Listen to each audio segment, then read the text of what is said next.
Chapter 1. Harry Dalton loved volcanoes. He had the most dangerous and exciting job in the world. He was a scientist, and he wanted to understand volcanoes. Volcanoes kill people, he said. When we understand volcanoes, we can tell people this mountain is going to explode, and then they can move away. He flew round the world. Was a volcano ready to explode? Harry Dalton was there. His girlfriend, Mary Ann, loved volcanoes too. Then, one day in South America, they stayed too long near an exploding volcano. The mountain sent rock and ash up into the sky. A small rock came down onto their car, hit Mary Ann, and she died. Harry was never the same again. He worked harder. Too hard. He wanted to understand everything about volcanoes before a volcano killed anybody again. Mary Ann was dead. No others must die. Some months later, his boss, Paul Dreyfus, called him into his office. "Harry," he said, "you must take a holiday. You're tired. You're not 20 now. You're 36. I'm sorry about Mary Ann, but volcanoes are going to explode. You can't stop them." Harry took a holiday. He went round the world. But there are volcanoes all round the world. So he always found work. After a year, he came back to the office. His friends, Terry Furlong, Stan Zima, Nancy Field, and Greg Esmail, all smiled when Harry came back. "We knew it," they said. "You love your work." "Harry will come back soon," we said. And here you are. "Harry," said Paul Dreyfus 2 or 3 days later, "something is happening up in the Cascades. Our equipment shows that one of the mountains there is moving, but not much. Nobody there knows it. But our equipment is good." "In the Cascades?" Harry said. "Here in the United States? In Washington?" "That's right. Dante's Peak, near Mount Washington. We all remember 1980, when Mount St. Helens exploded. Can you go?" "I'm leaving now," said Harry. He put some equipment in the back of his off-road car and drove to Washington. There were tall trees thick on the mountains. It's very beautiful here, Harry thought. He saw the morning sun on mountain lakes to the left of the road. The mountain stood tall over the small town of Dante's Peak. Only 7,000 people lived there. It was quiet. Harry drove to the center of the town and found the hotel. Mr. Cluster showed him to his room. Then Harry asked, "Where's Mayor Wando, do you know?" "Yeah," said Cluster. "She's speaking to the people of the town today at the school. A newspaper called Dante's Peak the second best town in America, and they're giving the newspaper photograph of the town to the people." Chapter 2. I'm going to be late, Rachel Wando said. She ran round her room at home. Where's my other shoe? She said. You're always late, Mom, said Lauren, Rachel's 10-year-old daughter. Rachel was 35. And your shoe is under the bed. What am I going to say? Rachel said. I want to say thank you to Karen from the newspaper. She came here. Rachel stopped. Is it Karen or Kathy from the newspaper? She asked. For the 10th time, Mom, said Lauren. She's Karen. Where's my good jacket? You don't have a good jacket. The blue jacket. It's on the back of the chair down in the kitchen. Rachel ran down to the kitchen. She put on her jacket and then called through the door of her son's bedroom. Graham, let's go. He's not in, said Lauren. He'll meet us there. He told me. Come on. Harry stood quietly in a corner of the room. Most of the people from the town were there. Les Worrell, the most important businessman in the town, sat with Karen Narlington from the newspaper. He looked at the chair next to him. Where was that woman? Rachel ran into the room and then slowed to a walk. Les stood up and said, And here's the mayor, Rachel Wando. Harry watched Rachel. Wow, he thought. The mayor is a woman, and she's beautiful. Rachel came up to the front of the room, smiled at Les and Karen, and sat down in her chair. First Karen spoke. Then Rachel stood up and said, I want to say thank you to Kathy from the newspaper. It's Karen, Lauren called from the back of the room. Everybody laughed. Rachel smiled. We like our town. Now Karen's newspaper likes it too. And people read her newspaper all round America. This is important for the town of Dante's Peak. So we thank you, Karen. She thinks that Dante's Peak is the second best town in America. We know better.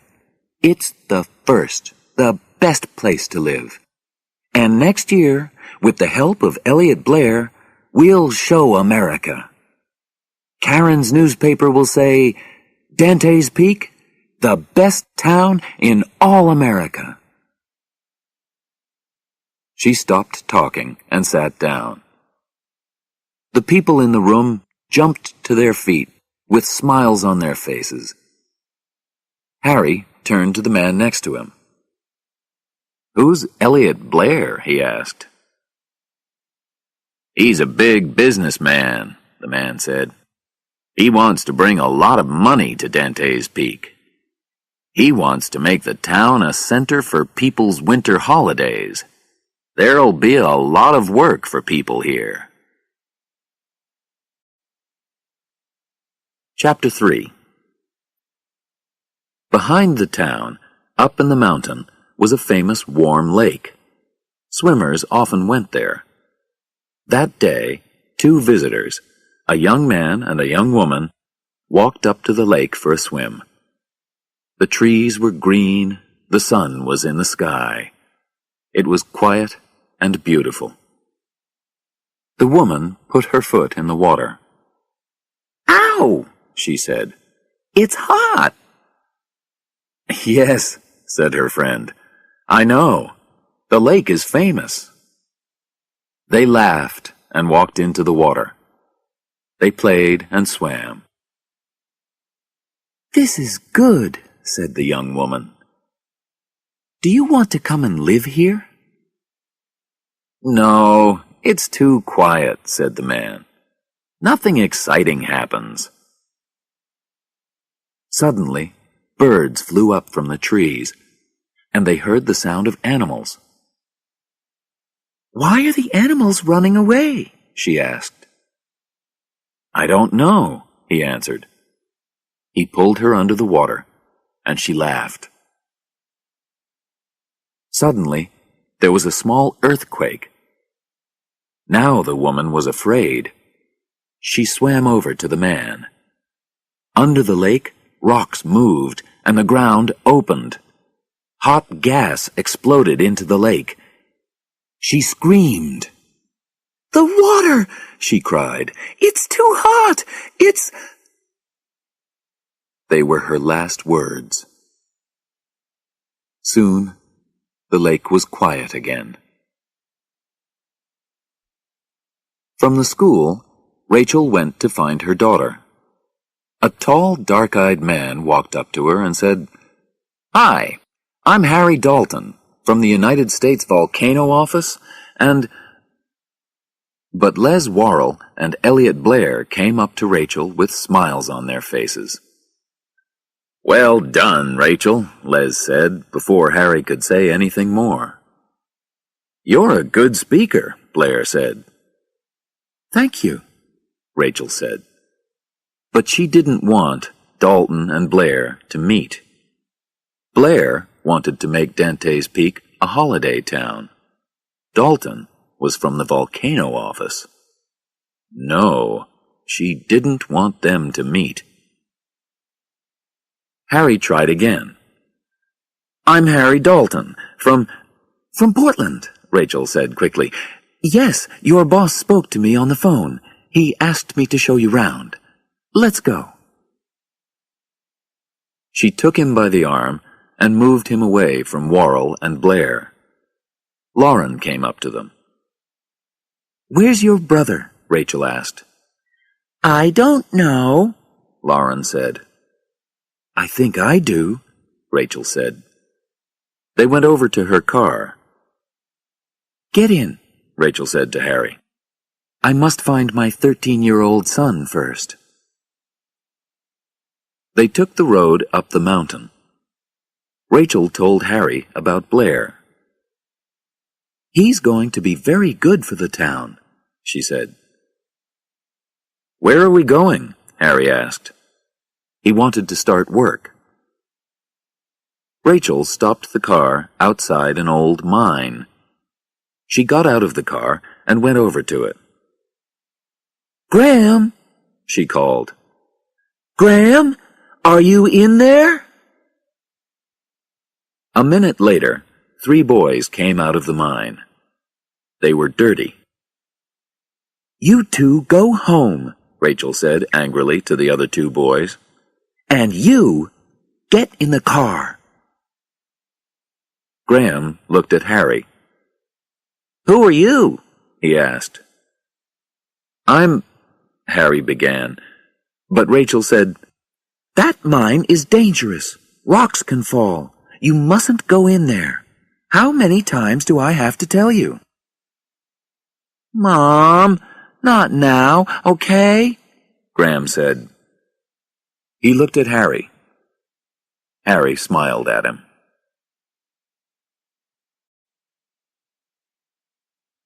Chapter 4. They drove up the mountain. "Hey, Mom," said Graham. "Why don't you leave me at Ruth's?" "Yeah, me too," said Lauren. "There's no time," Rachel said. "Mr. Dalton wants to start working now." "Oh, please, Mom," said the children. "It's okay with me," said Harry. "Ruth is my husband's mother," Rachel said, "but my husband left me." Ruth lived by a cold, clean mountain lake. They drove up to her small house. A dog ran out of the house and jumped up at the car. "Hi, Ruffy," Lauren said through the window. They all got out of the car. Graham took an old shoe and threw it for Ruffy. The dog ran into the trees after it. Lauren ran over to the house. "Hello? Where are you?" she called. An older woman came out of the house with a big smile on her face. She wore a shirt and jeans.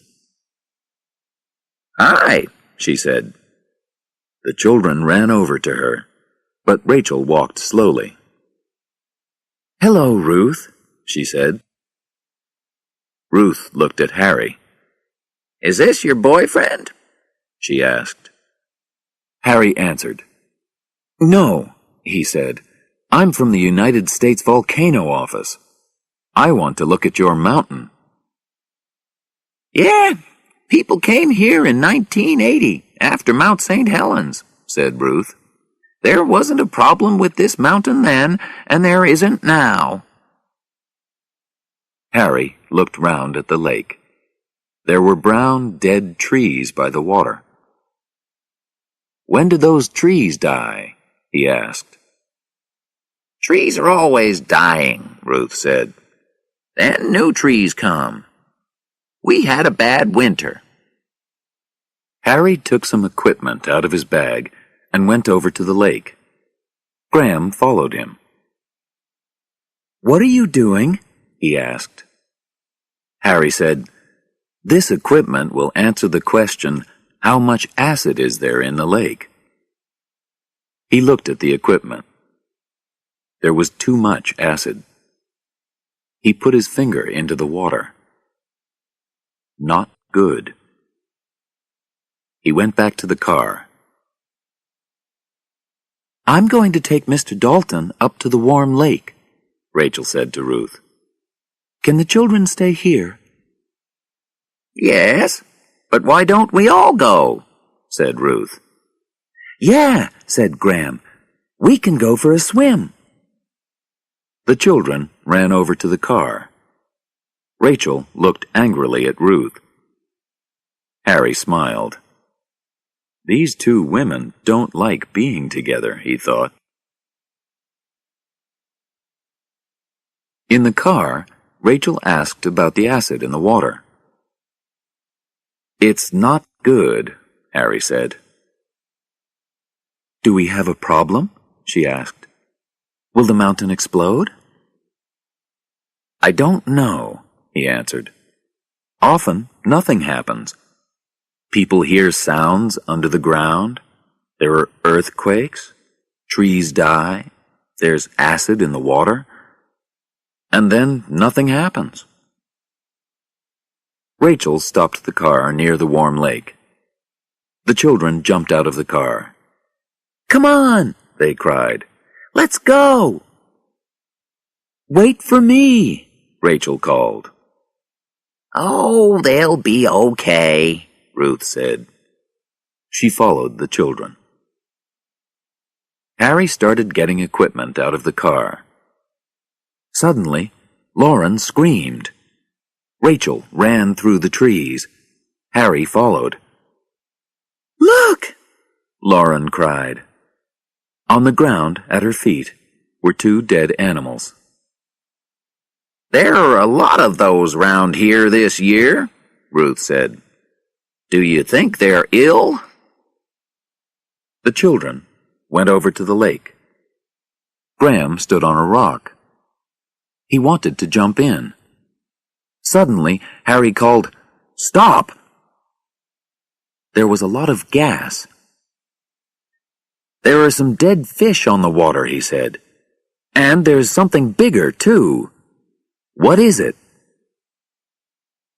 Children can see things better. Lauren screamed again. "A man and a woman! There! Face down! In the water!" Chapter 5. Some men from the hospital carried the swimmers away.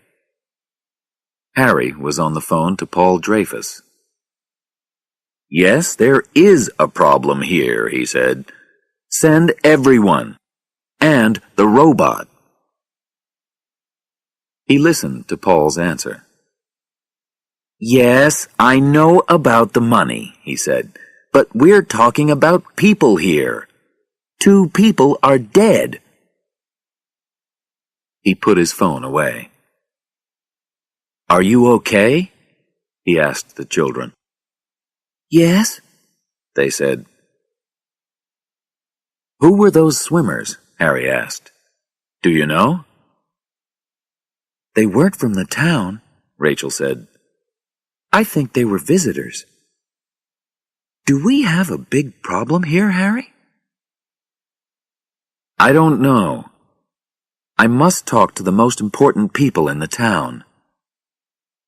"Okay," Rachel said. "I'm the mayor. I'll tell them you want to meet them." They met that evening. 8 people were in the room. Harry, Rachel, Les Worrell, and 5 other men and women from the town. Harry and Rachel told the others about the swimmers and the acid in the lake. "But this volcano is dead," said Sheriff Turner. "The last explosion was 7,000 years ago." "No, it's sleeping, not dead," Harry said. "And I think it's starting to be dangerous again now." "Mr. Dalton," Les Worrell said, "you want to move over 7,000 people from their homes. They aren't going to like that." "That's right," said 2 or 3 of the others. "Do you want people to die?" Harry asked. "Do you know that people will die?" Les said. "No, I don't know. But I want people to be ready to move out." "And what about Elliot Blair?" Les said. "What will we say when he asks, 'Why are people leaving? Is there a problem with the town?' Mr. Dalton, do you think that he'll put money into the town after that?" Everybody in the room started talking at the same time. Suddenly, Paul Dreyfus walked into the room. "Paul," said Harry, "you're here. Did you bring—" "Yes," Paul said. "I brought everything. We're staying at the hotel, and our office will be there. Now, what's happening here?" "Everybody," called Harry, "this is my boss, Paul Dreyfus. Paul, I want the people in the town to be ready to leave. We're talking about it now." Paul looked at the others. He said, "Harry, come with me." He took Harry outside. "This isn't right," he said. "You're a scientist. You don't know that the volcano will explode." "2 people are dead," Harry said. "How many more people must die?" "There's some acid in the water. There are some dead trees and animals. Why do you think volcano? There are earthquakes, and you get acid in the water. You know that. I think that there was one earthquake, and that's all. I don't think the volcano is going to explode." "But Paul—" "No," Paul said. "I'm the boss. I think you're wrong." He turned and went back into the room.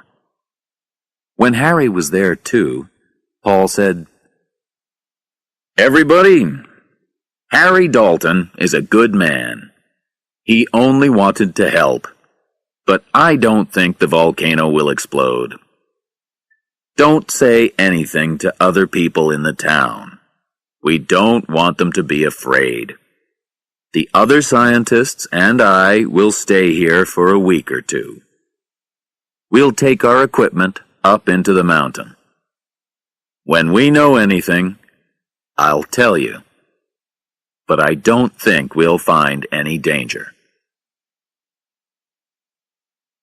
The businessmen were very happy.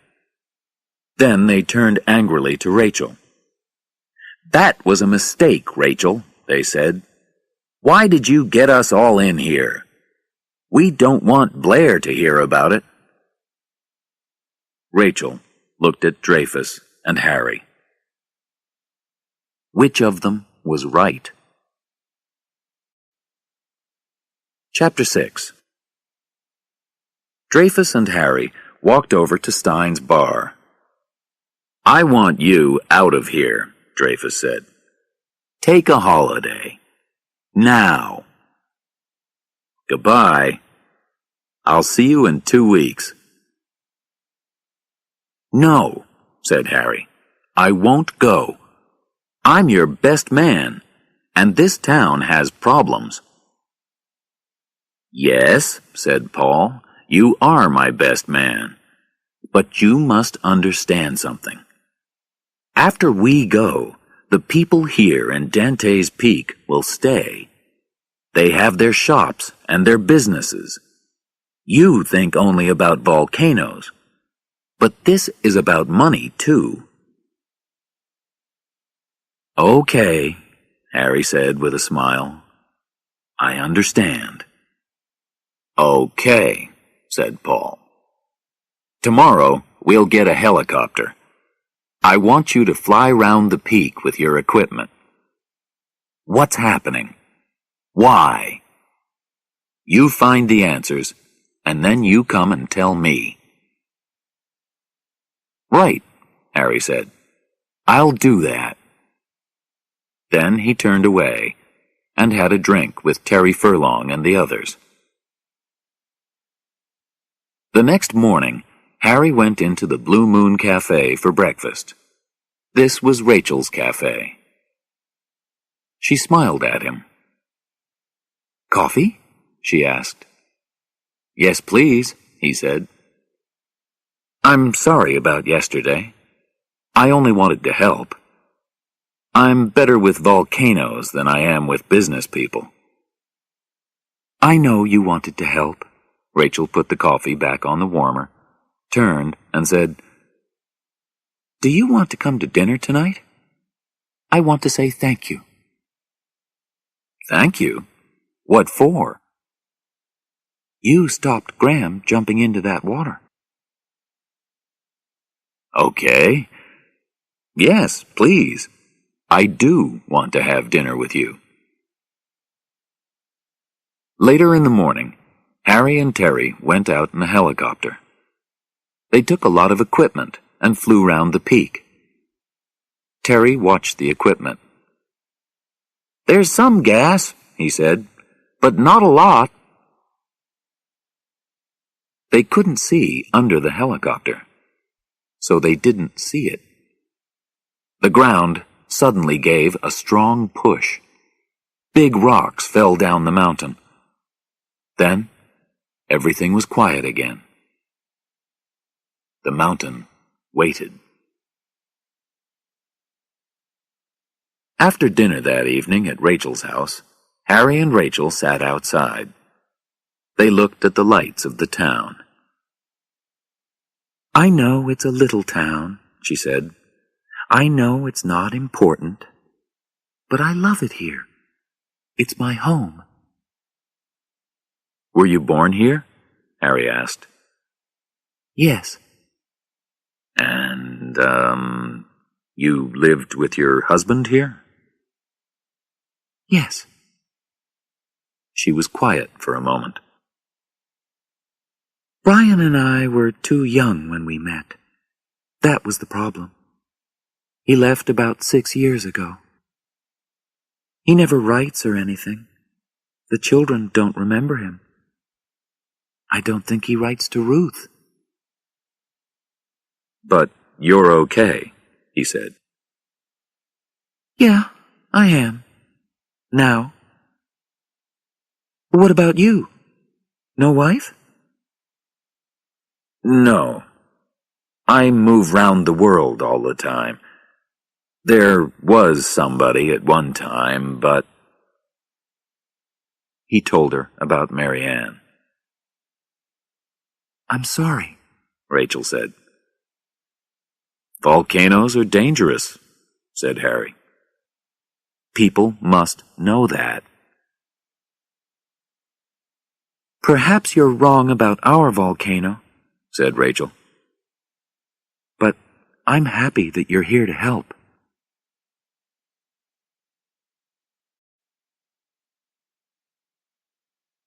Chapter 7. The next day, Harry, Stan, and Terry went up the mountain. They left equipment here and there near the peak. "Now we'll know when the ground moves," Stan said.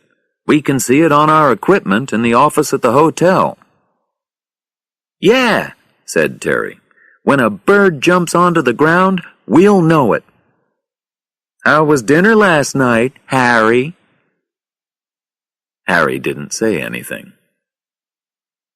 "For a mare, she's very beautiful," said Terry. Harry didn't say anything. Terry smiled. Terry Furlong built robots. "We can't get inside volcanoes," he said, "but my little robots can. They can see for us, find gases and smoke for us. How hot is it? How dangerous is it? My robots can tell us. We can sit in the office, turn on our equipment, and see with the robot's eyes." 2 days later, they put Terry's robot in the car park and turned it on. It walked for a few meters. "Yeah, come on, robot," called Terry. The robot stopped. "Is there a problem?" asked Paul. "No," said Terry. He went over to the robot and kicked it. The robot started again. "It will be okay on the peak," said Terry. They went to Rachel's cafe for coffee. She knew them all well now. "1 black coffee," she said, "2 with only milk, and 2 with sugar, too." She gave them their coffees. Then she asked, "What's happening? What are you finding?"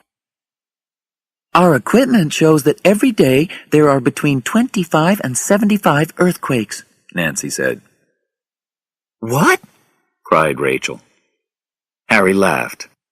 "It's okay," he said. "Nothing dangerous is happening. There are always small earthquakes. We can see them with our equipment, but they're not dangerous."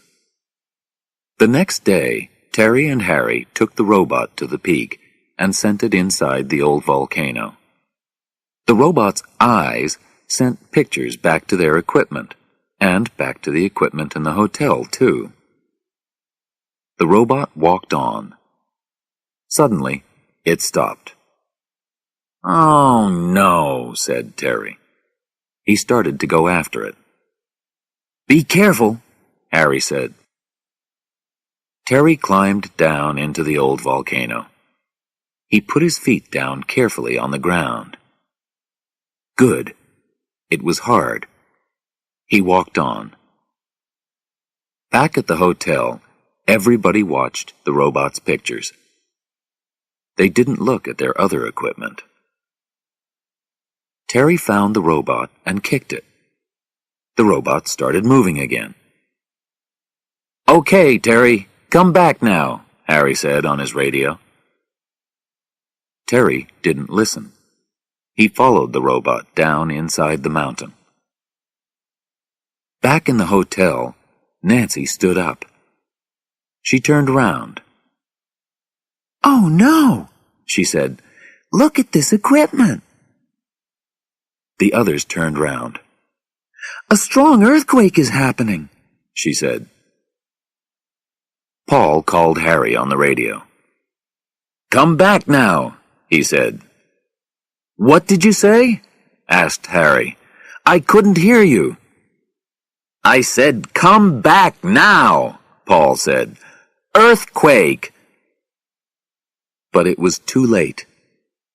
10 meters above Terry, a large rock broke away and fell on Terry and the robot. Harry screamed into his radio, "Terry! Terry!" But no answer came. The rocks broke 2 of the robot's eyes. Back in the hotel, they couldn't see very well. Paul said, Harry, what's happening?" "Get that helicopter up here now," Harry said. He started to climb down into the volcano. Some more rocks fell near him. There were rocks all round, but where was Terry?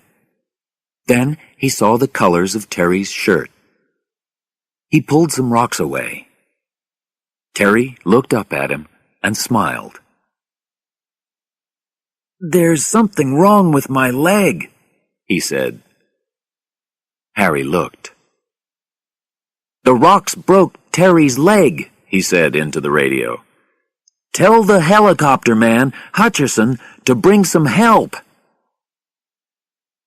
Before long, Harry could hear the helicopter. He spoke to Hutcherson on the radio. "Nearer! Nearer!" he called.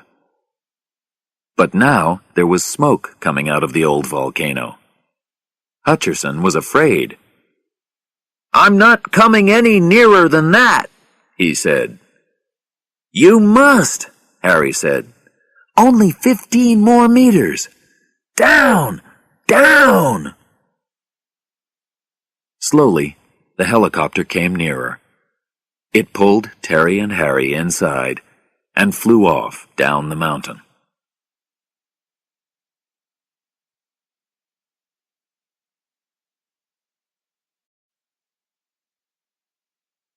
Chapter 8. The helicopter came down near the town. "Look," Terry said to Harry. "A lot of people are waiting for us. We're famous."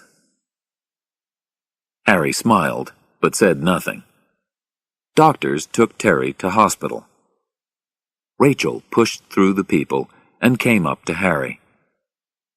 "Are you okay?" she said. "Yeah, I'm okay," he said. Paul Dreyfus drove up in his car.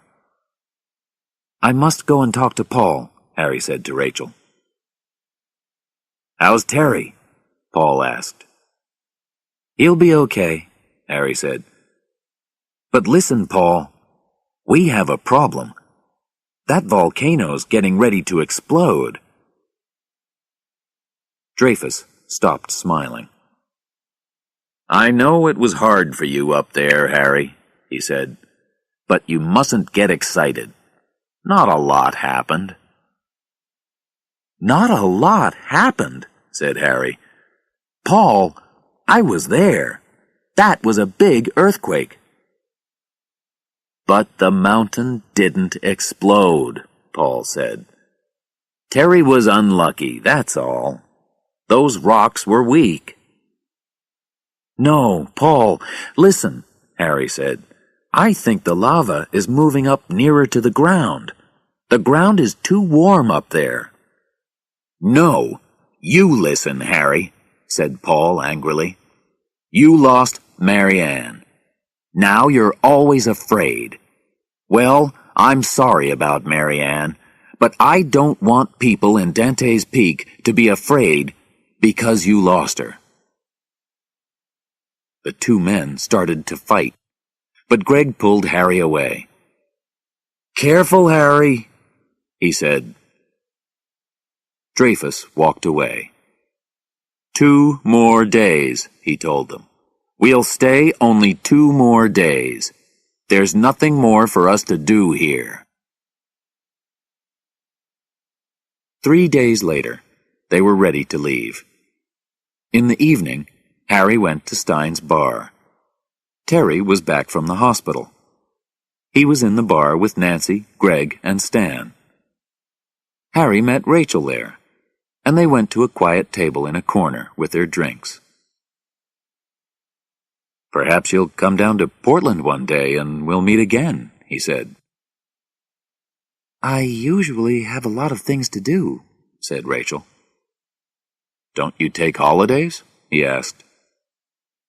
"Holidays? Oh yes, I remember holidays. You have holidays when you don't have 2 children and a cafe, and aren't mayor of a town." Paul Dreyfus came over to their table. "Can I sit down?" he said. Yes, they answered. Before we leave, Paul said to Rachel, I want to say thank you, Mayor Wando. You'll be happy to see us go. Yes, said Harry. He looked at Elliot Blair and Les Worrell. They sat together at a table. Our visit here was bad for business, I think. Worrell and Blair came over too. Les said, I told Mr. Blair, look, the volcano people are leaving. There can't be any danger here. Am I right? Elliot Blair said, Yeah, I want to put $18 million into Dante's Peak, not Pompeii. Paul laughed. No, there's no danger. Then he turned to Harry. You're a scientist, Harry. Can you say that it's dangerous here? Dreyfus waited. Blair and Worrell looked at Harry. Then Harry said, No, I can't. Dreyfus smiled. Come over to the bar, he said to Blair and Worrell. I'll buy you two a drink. A minute later, Rachel said, It's getting late. I must go home to the children. I'll walk with you, Harry said. They got up and left. The lake near Ruth's home was quiet and dark. But under the ground, a lot of acid flowed into it. Fish died. First 1 fish, then 10, 20, 100.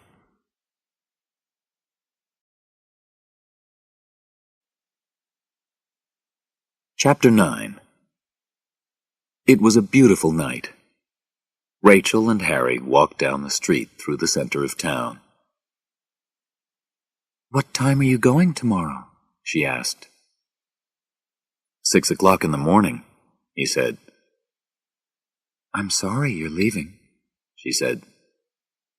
It's okay, he said. Our equipment is here. We can sit in Portland and answer the question, what's happening in Dante's Peak? No problem. I know, she said. But I'm sorry you have to go.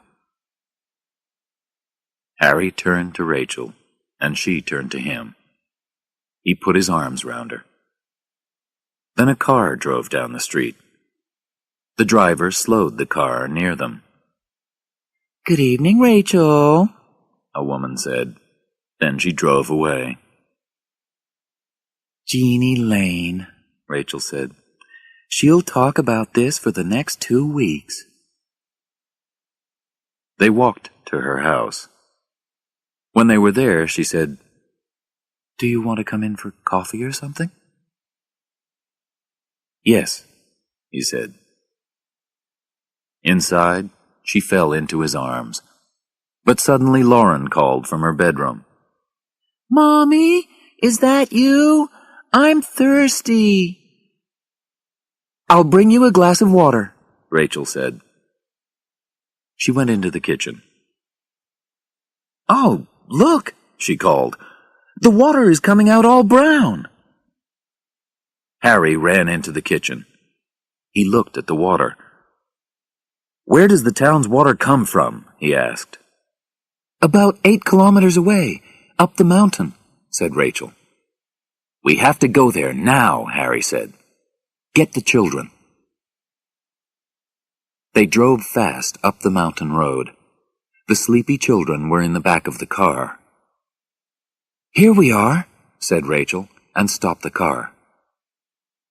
Harry got out. He and Rachel went over to the water. It was all brown. Harry walked round. There's gas all round here, he said. They drove quickly back to town. It was midnight. Harry hit the door of Paul's hotel room. When he opened the door, Harry went inside. What's happening? Said Paul. Look, said Harry. He turned on the water in Paul's bathroom. An hour later, all the scientists were back in their office, hard at work. "The earthquakes are stronger now," Harry said early the next morning. 2.3 or 2.4 every time. "There's a lot of gas, too," Stan said. "This mountain is ready to explode," said Nancy. Paul Dreyfus put down the phone. "More police are coming," he said. "They'll be here by midnight." Stan called over to Harry. "How much time do you think we've got?" "I don't know," Harry said. He looked at Dreyfus. Dreyfus said, "Ask Mayor Wando to tell the people of the town to be ready to leave." At 6 in the evening, Rachel, Harry, and the 2 children were in the cafe. Rachel was on the phone. "Ruth," she said for the 5th time, "you must come down to the town now. It's dangerous. We're going to leave. You must come with us." "I'm not leaving," Ruth said. She looked out of the window at the trees and the lake. "This is my home." She put down the phone. Rachel went to the school. The townspeople waited there for her. "You must leave your homes," she said. "Some of you will find it hard, but you must." Elliot Blair got up and left the room. Les Worrell watched him go. He could do nothing. "Must we wait, Rachel?" a young woman asked. "Can we leave now?" "Yes," Rachel said. "Leave now." 10 or 12 other people stood up and left the room. Harry Dalton got up to speak. "We're asking you to be ready to leave," he said, "because we don't want to see anything bad happen. But we don't want you to be afraid." But then the school building moved. People jumped up out of their chairs. Somebody screamed. Everybody ran for the doors. Out on the street, they looked up at the mountain. The volcano threw ash and smoke and gases up into the sky. People ran through the town. Children screamed for their mothers and fathers. At Rachel's house, Graham saw the mountain through the window. "Lauren," he called, "let's go. We're leaving now." At the hotel, Dreyfus looked at the equipment. "The lava is starting to move," he said. "Don't look at the equipment," Nancy said. "Look out of the window." The smoke from the peak was dark. It was lava ash. "Dante's Peak is going to be more dangerous than Mount St. Helens," Paul said, "and the explosion will come soon." Chapter 10. Outside, Rachel and Harry looked at the mountain. "You were right," she said. A building fell onto the school bus. "I must go home. I must get the children," Rachel said. "Let's take my car," said Harry. They ran over to his off-road car. They had to push through a lot of people. There were earthquakes all the time now. Buildings fell. Windows broke. The road broke open, and a car drove into it. Harry spoke on the radio.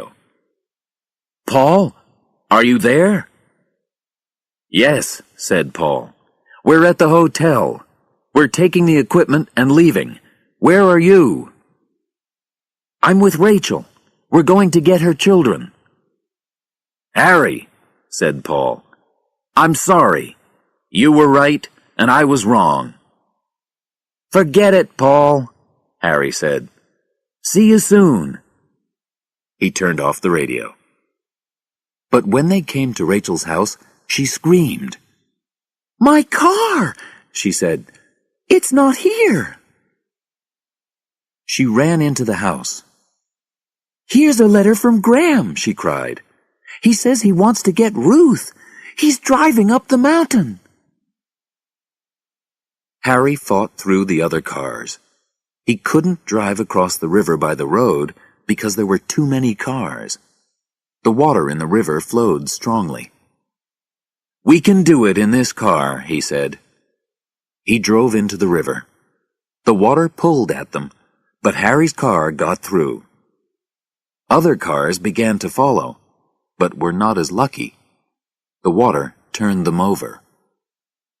Behind them, the garage exploded in the town, and fires started. In the hotel, Greg looked at his equipment. "The lava is coming up," he said. "It's very near the ground now." Some people waited outside the hotel. "Why are these people here?" asked Nancy. "The helicopter's coming for them," Paul said. Now the people could hear the sound of the helicopter in the night sky. Hutcherson brought the helicopter down by the hotel. He opened the door and looked at all the people. 11 people only," he said. "No more than 11. Elliot Blair, Les Worrell, and some others took out a lot of money. They paid Hutcherson and smiled. "We'll get out of here," Les said to Blair. In the hotel, Paul said, "Why is Hutcherson flying out? It's too dangerous." He ran outside, but it was too late. The helicopter left the ground. "They paid him $15,000 each," somebody said. "Stop! Stop!" called Paul. "There's too much ash. You can't fly in all that ash." But nobody in the helicopter heard him. He watched the helicopter. It flew over the town. With 12 people in it, it flew slowly. It was heavy. It flew into a lot of ash. The ash got inside the engine, and suddenly the engine stopped. Harry drove the car past the last buildings of the town. Suddenly he stopped the car. The helicopter hit the mountain on their right, fell across the road in front of them, and exploded. Harry spoke into his radio. "A helicopter is down on Exeter Street. Send help." "Okay, Harry," said Stan.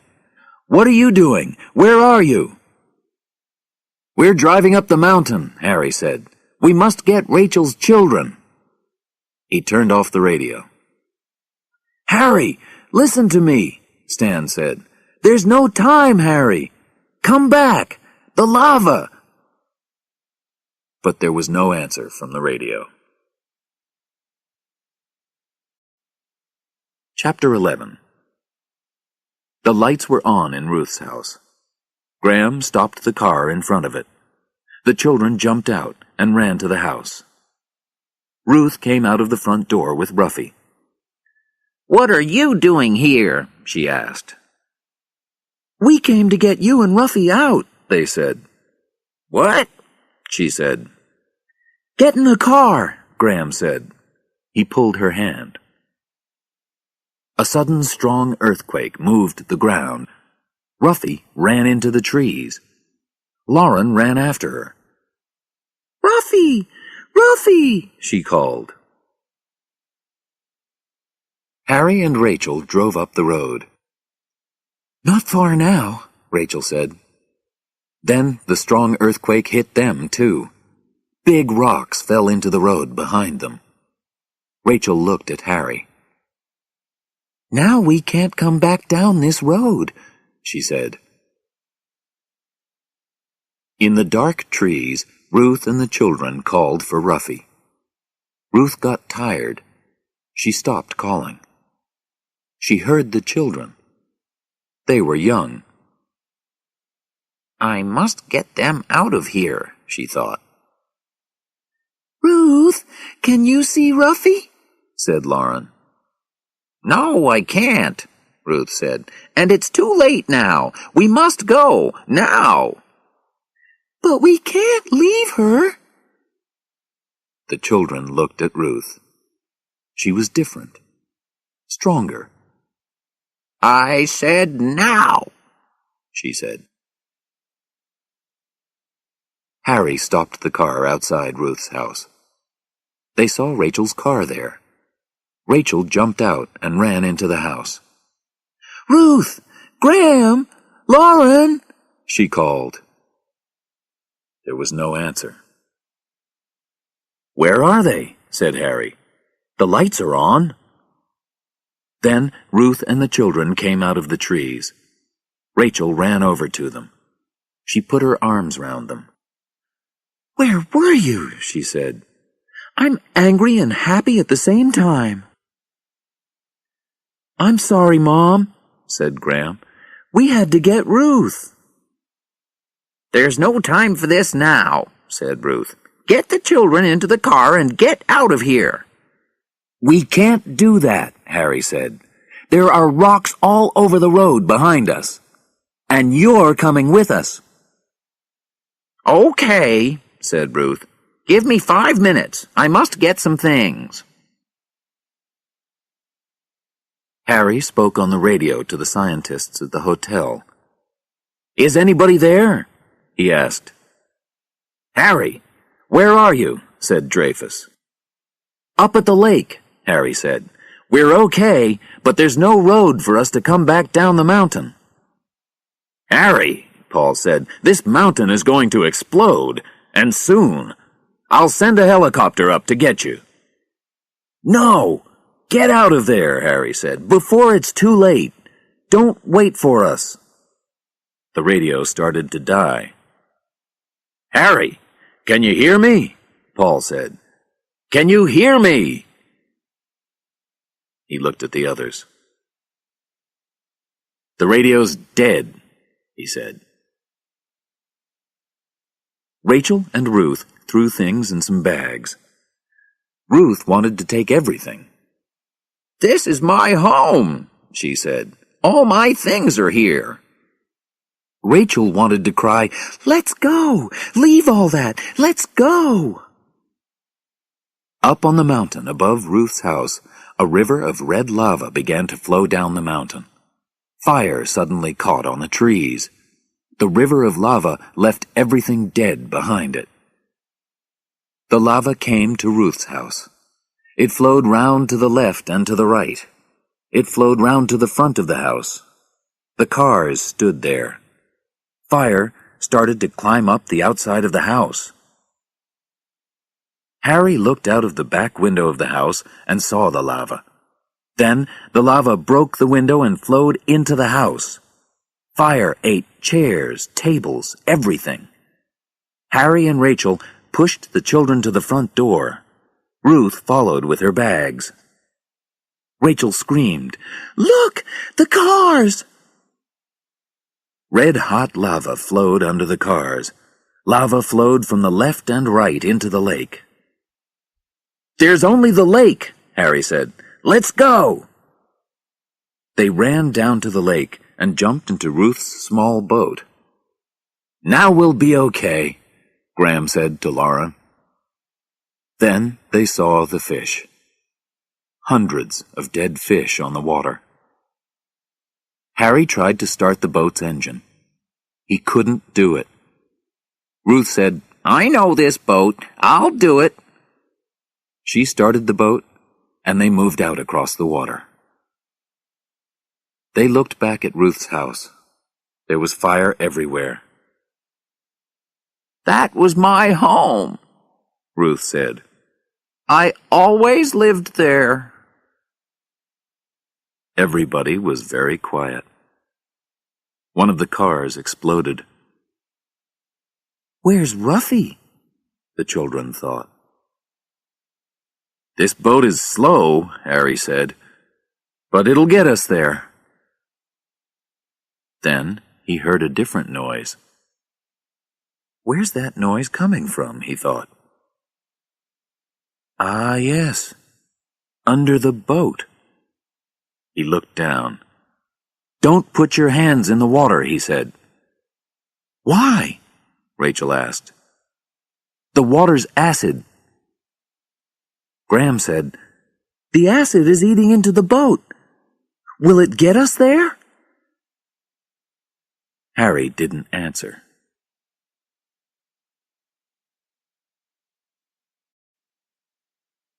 Chapter 12. Soon the acid ate through, into the boat. Acid water began to flow into the boat. Put your feet up, out of the water, Harry said. We only have 100 meters to go. Then he heard a different noise, much worse. The engine is stopping, he said. He tried not to be afraid. The acid ate into the engine. There are only 30 or 40 meters to go. Perhaps we'll get there. The boat moved slowly on. 30 meters. 20. 10. Graham, give me your coat, Harry said. He put the coat round his hand and used his hand to move the boat in the water. But the acid quickly ate through the coat, and then the boat stopped. Only 5 meters to go, Harry said. That tree is near. Perhaps I can get to it and pull us in.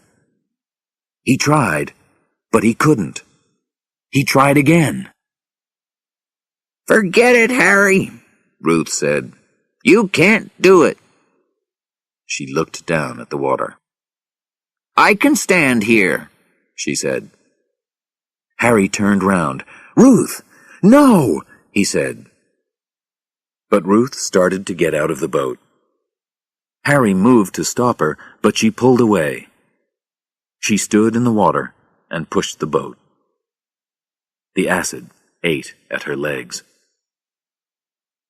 Rachel, Harry, and the children jumped out of the boat onto the ground. Then Ruth screamed. She tried to walk to them, but she fell on the ground. Don't come near, she said. The acid. They sat and watched her die. Oh, Ruth, Rachel cried. I love you. Ruth smiled up at her. My son didn't know you, Rachel, she said. You're good. I want you to be happy. She looked at Harry and closed her eyes. She never spoke again. Rachel and the children cried. The sky was thick with ash and gases. Harry, Rachel, and the children walked down the mountain. They were tired and wet with dirty black rain.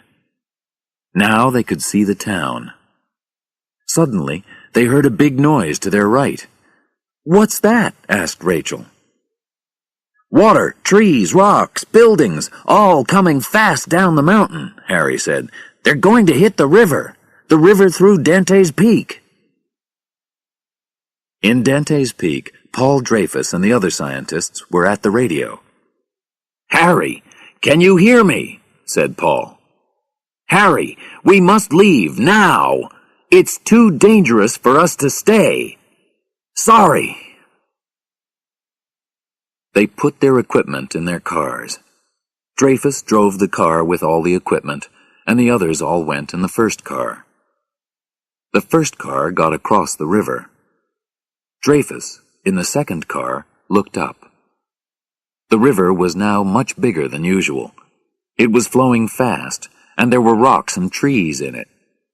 It flowed onto the road and carried his car away. He only had time for one scream before he died. Harry found an old car. Luckily, the engine started. They got into it and began to drive. Small rocks hit the car. Large rocks hit the ground near them. Harry thought of Mary Ann. Not again. Please, he thought. Round the corner, they came to a river of lava. Can we drive across that? Rachel asked. I don't know, Harry said, but we must try. He drove as fast as he could at the lava. A line of fire followed them across the lava. Suddenly, Lauren cried, Look, there's Ruffy! Ruffy waited for them across the lava. How did she get here? Harry said. Look, Graham said. More lava is coming up behind Ruffy. We can't stop, Harry said. Ruffy will have one try only. They drove along slowly. Ruffy ran up to the car. Rachel opened her door. Come on, Ruffy, she called. Jump! The children screamed, You can do it, Ruffy! Ruffy jumped. Rachel caught her and pulled her into the car. The children threw their arms round the dog. They laughed. Harry and Rachel laughed, too. Chapter 13. They drove into Dante's Peak, but it was not the same town. Fire and earthquakes did their worst here, Rachel said sadly. It was a beautiful town. I was happy to be the mayor. They came to the river. We can't get across that, Harry said, and there's more lava coming. What can we do? Rachel asked. We must get under the ground, Harry said. But how? Graham looked at him. I know, he said. The mine! Nancy, Terry, Stan, and Greg climbed out of the car and turned to look back at the mountain. A big earthquake hit, and the peak of the volcano exploded. New, red-hot lava flowed down the mountain. Goodbye, Harry, said Terry angrily. Nancy started to cry. In the car, Harry, Rachel, and the children heard the sounds of the explosion. They were near the mine. They looked up at the mountain. Something dark moved down the mountain, very, very fast. Hot ash and rocks, Harry said. When it hits us, we're dead. No mistakes now. I have only one try. The car engine screamed. Harry drove fast into the mouth of the mine. Behind them, rocks fell thick and fast. The lava couldn't get in. But they couldn't get out. Is everybody okay? Asked Harry when the car stopped. He kicked out the front window of the car and helped the others out. Graham, Harry said, can we get out of the mine? No, we can't, Graham said. I know these mines. We must wait. But it's okay. My friends and I left some food and drink here. Come with me. They followed Graham down into the mine. He showed them the food and drink. There were lights there, too. They sat and ate some food. Earthquakes moved the ground. Rocks fell in the mine. We're going to die here, Lauren cried. The radio, Harry suddenly remembered. I left the radio in the car. I must go back and get it. No, I'll go, Graham said. No, you stay, Harry said. We're going to die, cried Lauren.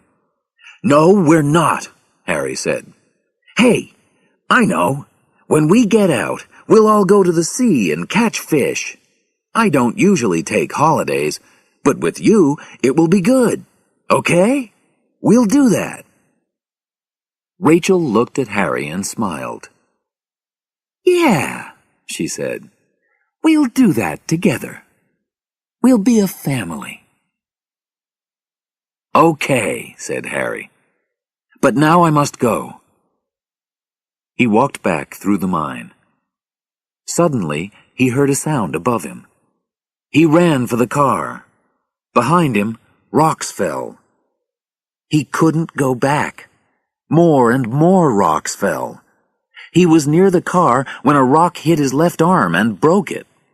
Other rocks hit his head and his legs. He climbed inside the car, found the radio, and turned it on.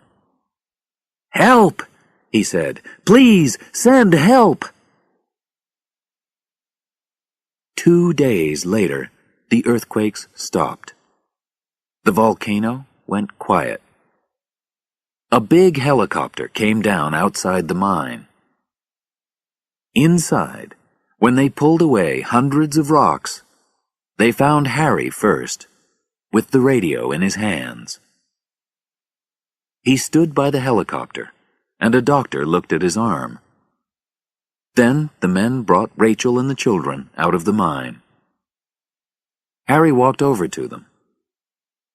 "Wait," the doctor said, "your arm!" But Harry had his arms round Rachel. The children ran up, and he took them in his arms too. Nobody said a word. They were too happy.